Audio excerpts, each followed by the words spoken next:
የሚፈርድ ፈራጅ ነበረ። ከዛ በኋላ እሱ እግዚአብሔርንም አያከብርም እና ሰዎችንንም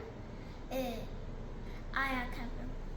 ከዛ በኋላ የሆነች ሴት ነበረች ከሌላ ሰው ጋር ተጣልታ ነበረ። ከዛ ሁሉ ጊዜ የሚፈርደውን ሰውዬ እሱ ጋር እየሄደች ፍረድልኝ እያለችው ትጠይቀው ነበረ። ከዛ አንድ ቀን እንዳትጨቀጭቀኝ ሁሉ ጊዜ እኔ ልፍረድላት አለ። ከዛ በኋላ ፈረደላት። ከዛ እግዚአብሔር ስለ ጸሎት እያስተማራቸው ነበረ።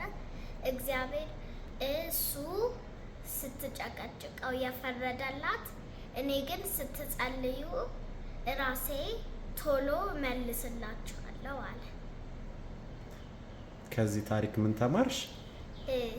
ሰው እንደ እግዚአብሔር አይደለም እና እግዚአብሔርም እንደ ሰው አይደለም እና እግዚአብሔር ከሰው ይለይ አንድ አይደለም። ጎበዝ ሳሌምዬ፣ ተባረኪ። ባርኳት ሁላችሁ።